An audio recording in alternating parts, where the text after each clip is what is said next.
It's been 1 year since Poco F3 has been released, and that is unbelievable. It kinda just flew by me this year. What is more unbelievable, that in the same time, through that year, Xiaomi released, according to GSM Arena, 68 phones. So, 1 year, 68 phones later, let's see how the Poco F3 still remains one of the best buys in the middle class.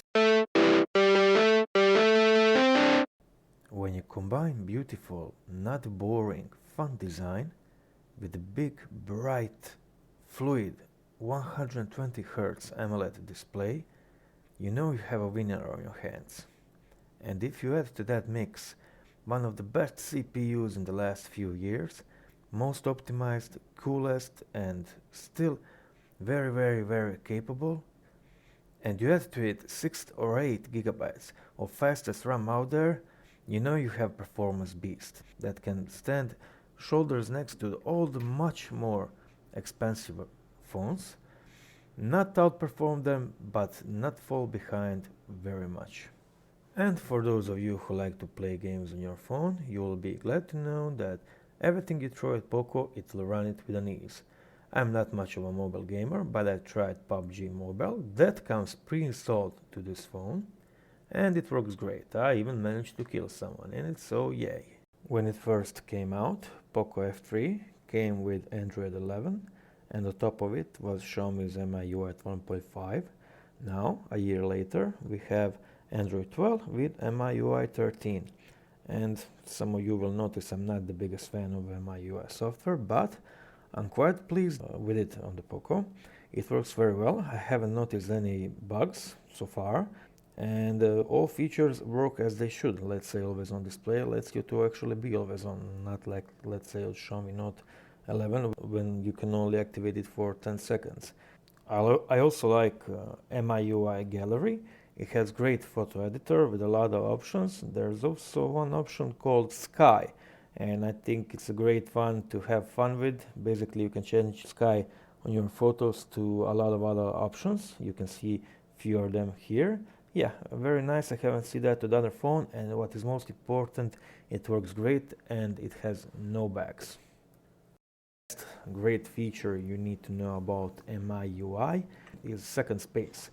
What it is basically a second profile, user profile for your phone that is activated with another fingerprint or with another pattern. I use it with another pattern.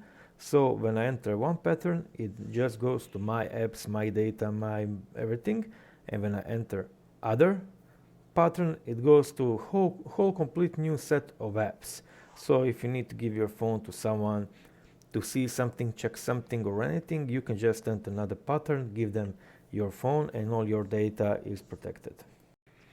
Poco F3 comes with stereo speakers. They are very decent, loud, clear, nice quality. It has no 3.5mm jack, but you do have adapter in the box, and on top you also have infrared port, so you can use your phone as remote controller. Poco has side-mounted fingerprint reader that is integrated in the power button. I like it more under the display, but it's a preference thing. This one is very fast, 100 times out of 100 times it is accurate, and you have no problems with it at all. Poco series of the phones was never known for great cameras, but camera on F3 is decent. It is not the flagship great camera, but for mid-ranger is more than good. It has a primary sensor, 48 megapixel, and it's great. Primary sensor is great. It has a 5 megapixel macro sensor with autofocus, and that one is also great. I enjoy using that one. And we don't need to talk much about ultra-wide camera that has no autofocus.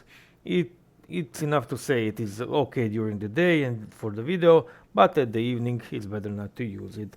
But in the last year, one more thing happened to Poco, and what that thing is, of course, Gcam. So now you have Gcam option that works very stable, no bugs, no crashes, nothing like that. Everything inside it works, and you have heightened image and video quality Okay, so stock camera doesn't support 4K 60 FPS video. Gcam does. The HDR level on Gcam is so much better than it is on the stock cam. Okay, let's start with a pretty heavy photo to take. It is under the cloudy sky, and in the background the sun is very strong. And the left one we have Gcam, and on the right we have stock cam. You can see how much more HDR Gcam has, how more shadows are preserved, and how highlights are not as blown out as on the stock cam. Okay, let's see second one. Oh yeah, this was very heavy to capture. It was sunset, and I think photo speaks for itself. Okay, so first of all, check the shadows here, how much better they are on Gcam, how much detail is preserved. Okay, also shadows here, highlights here, way more preserved on Gcam. It's like different category of the phones. Even then, I would say these two photos are taken with the same phone. Okay, let's see the same thing but with 2x digital zoom.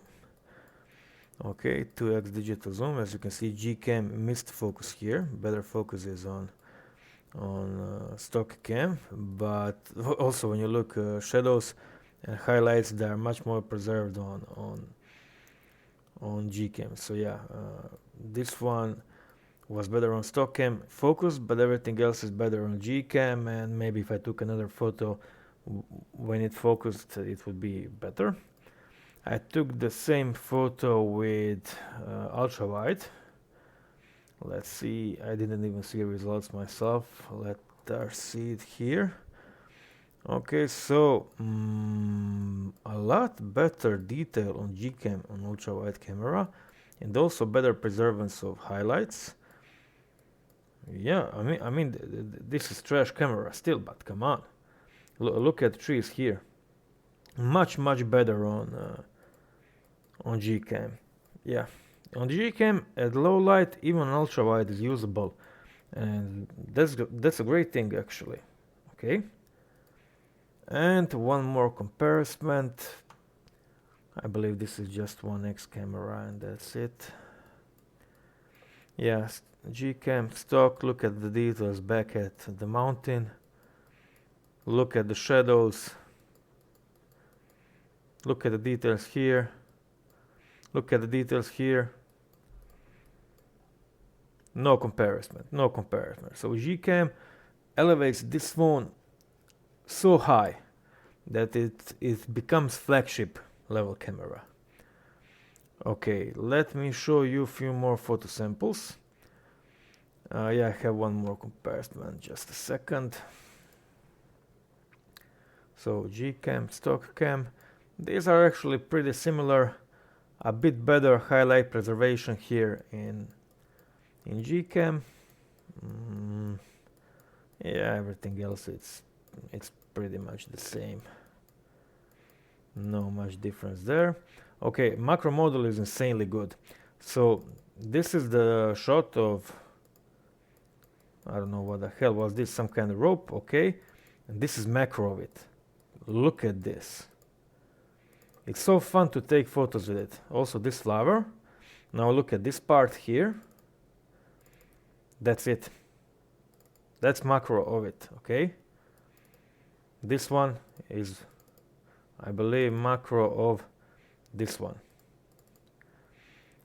Let me see, what else did I take picture of? This is a stock cam portrait mode, nothing special. Yeah, just let me see one more comparison. Where was it? Okay, let's see.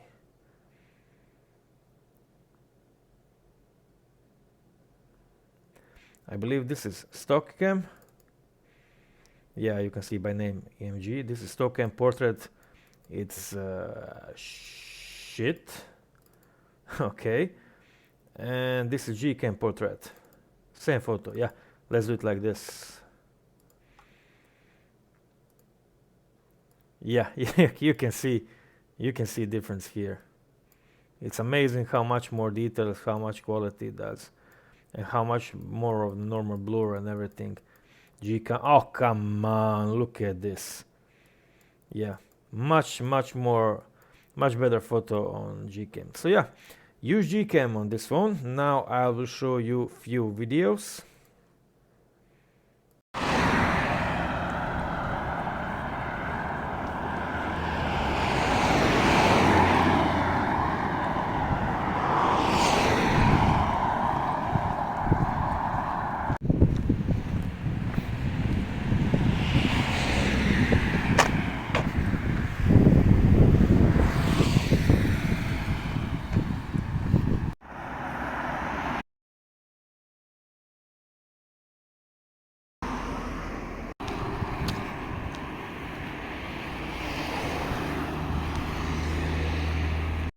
So, to conclude, Poco F3 was already a great phone and it only got better with time. You can easily buy it now and use it for another 2 or 3 years.